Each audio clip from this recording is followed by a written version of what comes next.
We're back here on the First Team College Football Recruiting Show. Joe DeLeone, Ryan Roberts, Matt Sims. Today, guys, we have headlines to get to for National Signing Day. Now, we basically already did our National Signing Day show. For anyone who is unfamiliar with the current timeline, the early signing period has basically become the new signing day. We did that show already. We talked about how certain classes have shaped out, how certain classes are going to look in a couple of years, who had the best days, who maybe had some underwhelming hauls.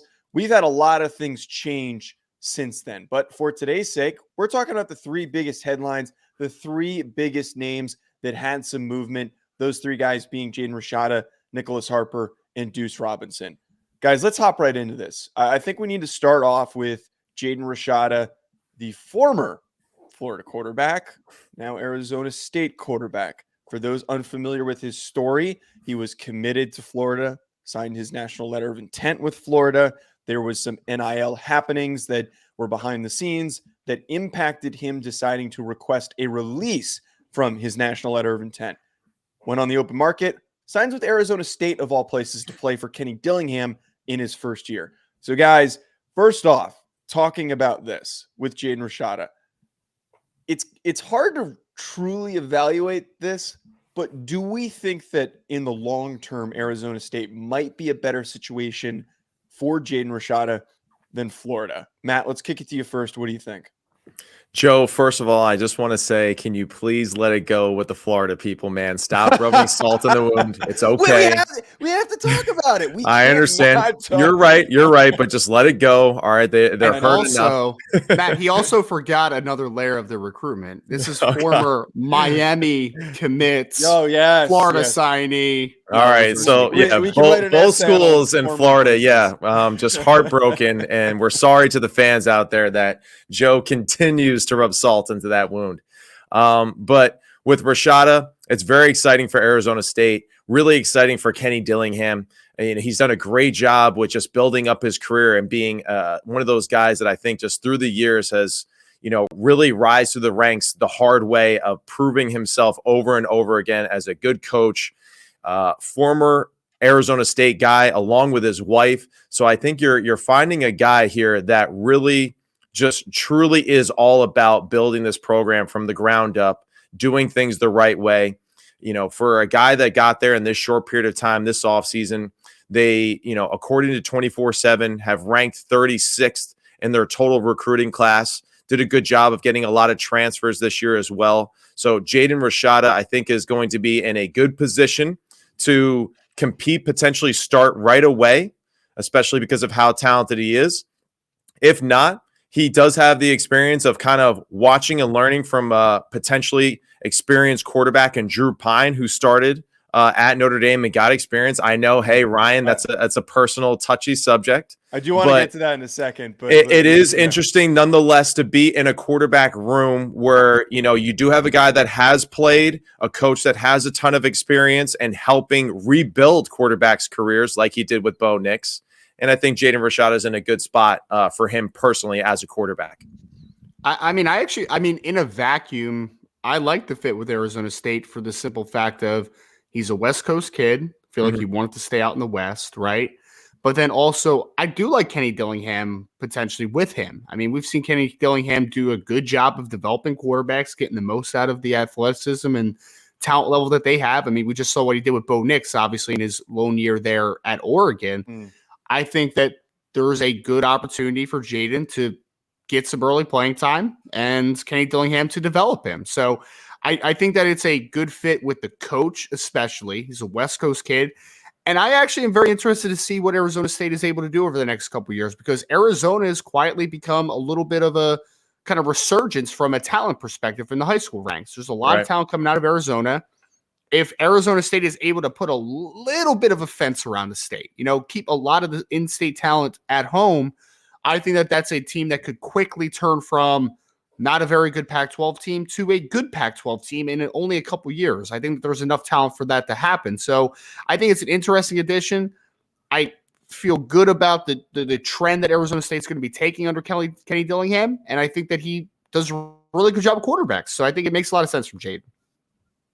So Matt, you're absolutely right. By the way, what you said earlier, I'm very vindictive for how we were treated with Florida fans' reaction to what happened.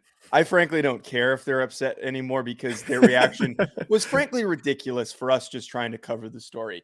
And separate from that, though, I agree with what a lot of you guys say here.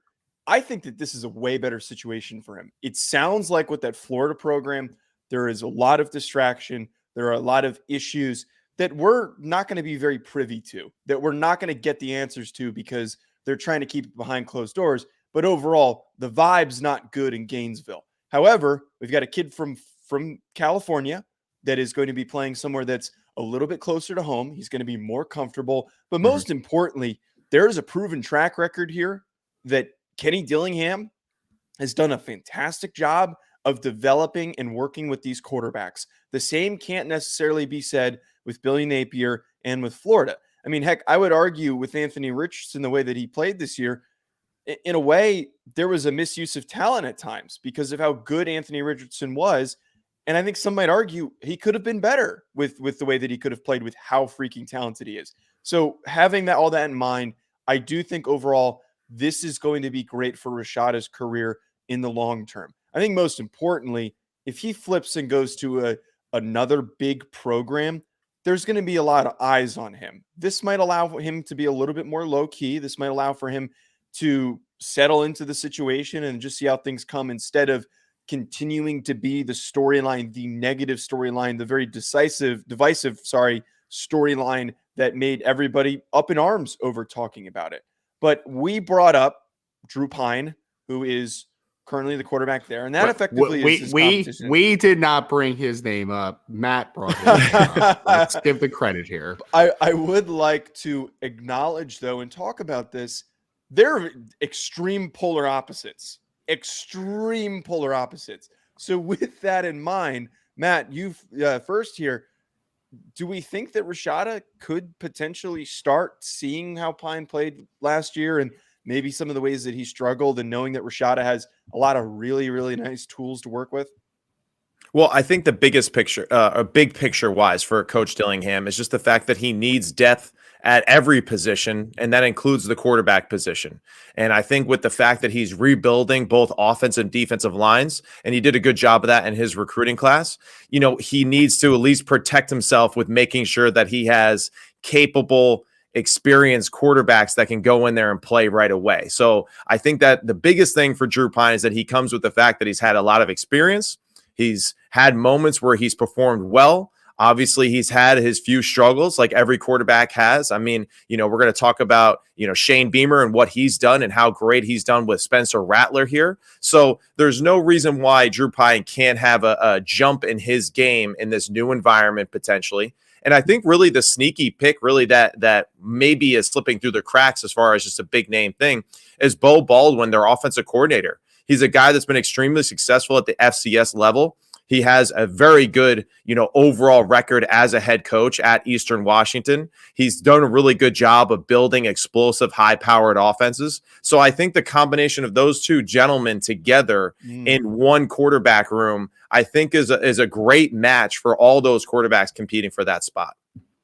It's going to be interesting, Joe, because like you said, they are polar opposites, right? I mean, one kid's a Connecticut kid who's a little bit undersized, smart player. And then the other is this super talented kid out of California, right? Like with a laser. Yes. With an absolute howitzer for an arm. Like that's what you have in a Jaden Rashada. I think that there is some comfort, though, in a Drew Pine in the system, knowing that he just threw 22 touchdowns to 6 interceptions last year, right? And he won't kill you in a football game. He maybe won't necessarily transcend everybody around them and really elevate to the highest level, but Drew Pine has shown that he can play winning football. I mean, he was 8-2 this past year with Notre Dame, so it wasn't like he was a bad player, right? Like he did a very solid job in a tough situation with the injury to Tyler Buckner. So I think that the conversation is going to be between, do you want the comfort early on of knowing that you have the floor, or do you want to build for the future and go for the ceiling with Jaden Rashada? That's the question that you have.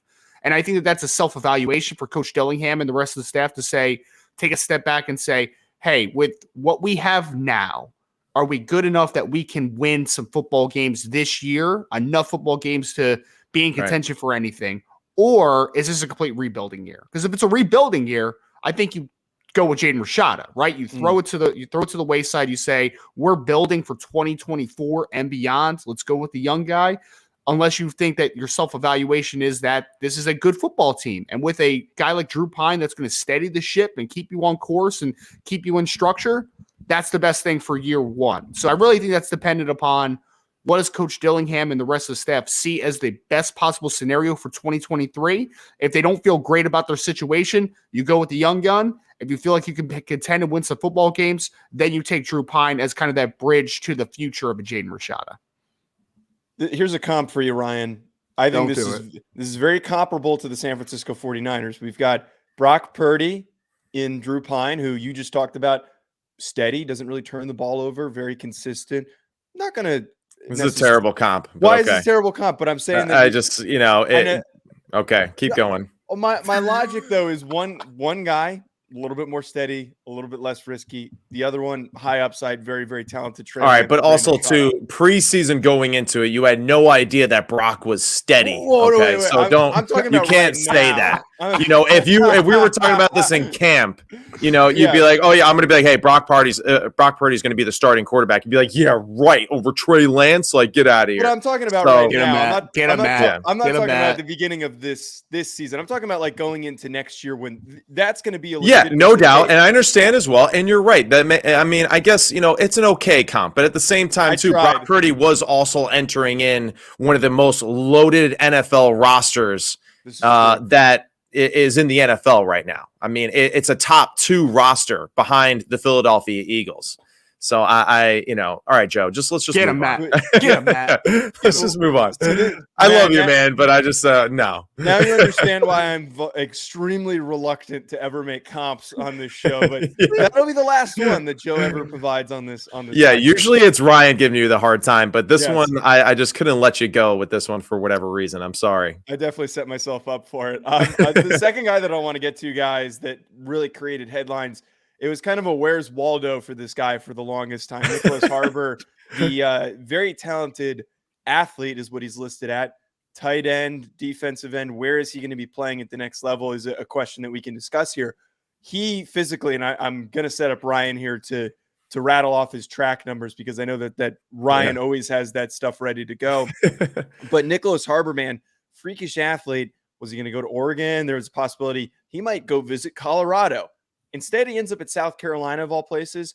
I was pretty stunned. I thought, and as we were talking off air before this, because of his track background and the possibility of him expressing an interest and competing in track at the collegiate level, you would have thought that the program that was throwing out some NIL money and on top of it has the best historical track program in the country, he would have picked Oregon. I thought that was a no-brainer. Instead, he goes with South Carolina here. So, Ryan, I want to set you up, though. What type of an athlete is this kid, and what is South Carolina getting? I mean, it was a fascinating recruiting, first and foremost. I mean, a lot of people thought it was going to be South Carolina for a long time, and then there was actually some, future casts over the last couple of days. It was like, oh, it's going to be a flip to Oregon. And, I mean, Nicholas kept it very close to the chest as far as what his decision was ultimately going to be. And, I mean, I think South Carolina gets – I mean, and I don't think this is hyperbolic at all. They get one of the best high school athletes that we have ever seen. Yeah. I mean, that is truly what we have here. He's a 6'5", 225-pound athlete that has a frame that can put on a ton of weight, who ran a 10.2 100-meter in high school, yard dash, which is just silly. I mean, he could legitimately be an Olympian if he maintained the weight that he's at and just continues to get faster, obviously, in the strength program in college. And he's a sub-21 second 200-meter runner. So, I mean, the kid is just bananas athlete, right? Like, it's just ridiculous to watch. And not even just on top of the track times, he's also a player that people are debating what position is he going to play, right? Is he a wide receiver? Is he going to grow into a tight end? Can he play defensive end? Because I'm pretty sure he set the school sack record last year with 20 sacks, right? Like, he is a ridiculous athlete. Usually you get the guys like the Devin Hesters, the Charles Woodsons that can play multiple positions, play wide receiver and defensive back, right? You don't you don't usually get guys that could legitimately play defensive end and wide receiver or tight end on the offensive side of the football. Like, you don't see that combination. So South Carolina is getting a raw football player, Nicholas Harbor. He is not a finished product by any means, and he still has a lot of maturation that needs to happen. But you are legitimately getting a mold of clay that might be the greatest high school athlete of all time. That's what type of athlete this kid is. So he could be a first-round pick as a tight end eventually. Could be a first-round pick as a defensive end. There's no ceiling to this kid. Like, the ceiling is the roof with a kid like a Nicholas Harbor, and he could be as good as he wants to be and as good as the program allows him to be. He could be a special football player. The only question now is, what position does he play? Is he going to play tight end on the offensive side of the ball with a Spencer Rattler? Is he going to rush the quarterback? Is he going to do a little bit of both? I don't know the answer to that, but it makes for a great conversation because this kid can pretty much do whatever he wants on the football field. Matt, knowing all that and seeing how this kid plays, I think it's really tricky to pinpoint where he's going to play. Part of me kind of leans because he's going to play for Beamer. He might play on the offensive side of the ball, especially knowing the lack of weapons that they have right now. They might try to expedite this. But knowing all that, Matt, how do you think he fits into this South Carolina roster? And do you think he gets on the field early? I would say that it'd be very difficult to think that he's going to be on the bench for a year and a half, maturing and learn. I mean, he's just got so much raw potential, like Ryan said, that, when you watch his highlight tapes, he immediately jumps off the screen. He's the most noticeable player by far, just by his presence on the field. Then he catches the football and runs, and he turns into a high school version of Megatron, and it's ridiculous. He really is just that explosive, game-changing player. What he actually is, it's like that debate you had with LeBron James, if he was to go and play football, right? What would he have been? And it's kind of the same thing. He has a similar type of frame that way, where he is, broad-shouldered and big and strong and a powerful player.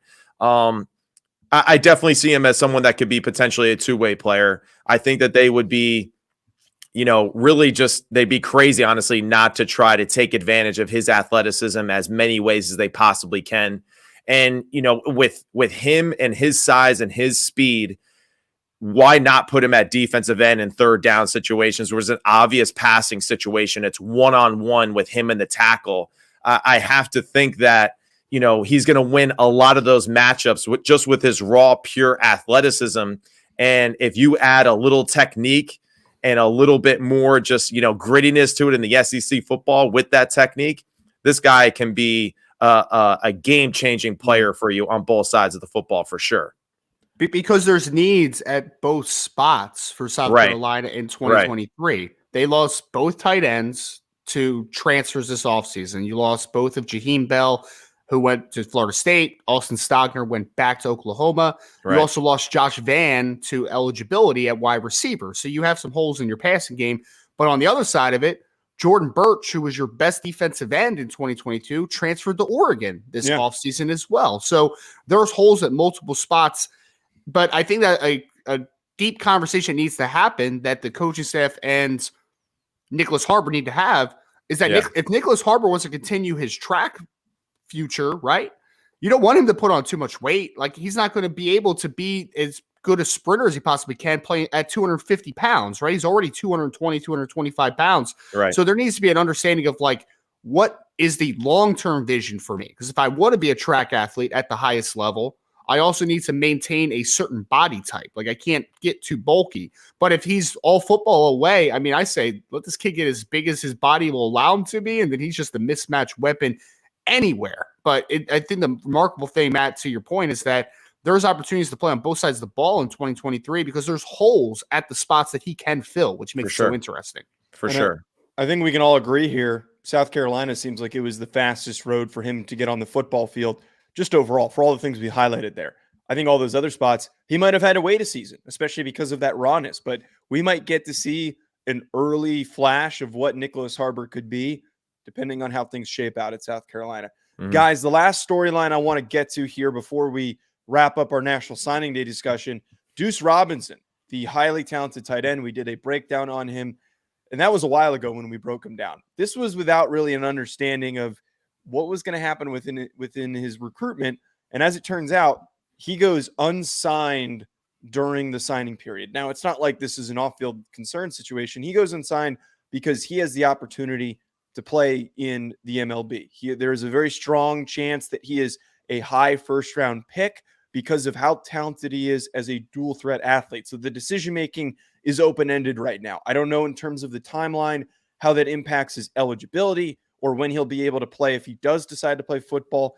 But it sounds like, and I think we can agree here, that Deuce Robinson probably is going to pick baseball, at least for now, because of the fact that he is waiting this long. If he wanted to play football, I think as badly as he could have, I'm not saying he's not as into football, but if football was the priority and football was his number one passion, he probably would have signed. He probably wouldn't have thought twice. But instead, baseball's opened up here. He gets an opportunity to play in the big leagues early on, which is just such a rarity. Matt, what do you think here for Deuce Robinson?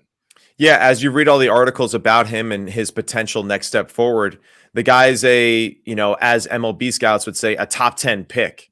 So I think that really does weigh heavy on his mind. Baseball, for the guys who do play it, I mean, it is a different sport, and it is a cool sport in the sense, too, that you really do control your own destiny. You are not at the whims of the rest of your team, so to speak, in a lot of ways. It's a lot about just like, man, if I go, 2 for 4 today, I had a good day and made a good play in the field, so it's got a whole different mindset to it. And, I think the guys who play baseball understand that. Going forward, really for Deuce, I think the colleges that he is interested in looking at, I mean, you see guys, schools like Alabama, Texas, Georgia, these are all schools that obviously are very talented at both the football and in the baseball world. So, for Deuce, I think he has really good options going forward. If he does decide to go and do the baseball route, who knows that he's the next, Chris Winkie as far as the athletes going back to college and doing it all over again. Because in this modern world, I mean, why not? It's, with the COVID year and all that, guys are, 27 years old and they're still in college, so for him, he can definitely go enjoy that baseball world, give that a shot, do the best that he can, and then have that fallback plan of going back and playing football, excuse me. I haven't heard Chris Winkie's name in some time, Matt. I know, right? Awesome, but he's the OG. He's the OG of that world. He really is. Yeah, and I mean, I was thinking like Drew Henson as well was another guy that had, drafted by the Yankees, did all that. I mean, John Elway was a guy that was a sport guy that had that we also have Phil Simms, baby. Yeah, let's go. Let's not forget about the big effort. The GOAT. Yeah. Well, I was going to throw in before you brought up the better example. Hayden Hurst also is another one who did it. Yeah. Great. So, didn't mean to cut you off, Ryan, though. Your thoughts on Robinson? No. I think that it's a fascinating conversation because it's also like a fast track to your career as well, right? It's like you play college football for 3 years at least, and then you make your jump. And I'm sure Deuce loves football. I'm not going to comment on like his love for the game, right? But I mean, major leagues, like if he's a top 10 potential draft pick and he's already a 6'6", 225-pound outfielder, right? Like a pound athlete. He might have a fast track to getting into the leagues in a couple years. I mean, he's got that type of upside, right? If he's a top 10 pick. So I really think it depends on what you value most as far as your track, right? Like, are you a kid that definitely wants the college experience and wants to play college football? Or are you a player that just envisions himself as a professional athlete and wants to get to that precipice as quick as possible? I think that's the conversation that needs to happen. And honestly, long-term, baseball might be more lucrative, right? I mean, it depends, right? I think that there is a deep conversation that I'm sure has happened already, but needs to happen if it hasn't, with his family, his support system around him, of what is the best possible outcome for my future? Where do I see myself? And ultimately, that's what we're going to see from Deuce Robinson because, I mean, tremendous football player. Had like 1,600 yards and like 80 catches last year for Pinnacle. He's a fantastic player. Legit 5-star tight end. But also top 10 NFL, Major League Baseball draft pick. It's hard to turn down, right? So I mean, there's no wrong answer, I feel like, for Deuce. It literally is just what's best for him because both options are very appealing, to say the least. Mm-hmm. That's going to be a good note to wrap us up on, folks. Here talking on National Signing Day at Joe DeLeone, at Sims Complete QB, at Rise and Draft. We're going to be back during Super Bowl week next week, Super Bowl week. So stay tuned for that. Enjoy the rest of your week, folks. We'll be back with more. Toodles.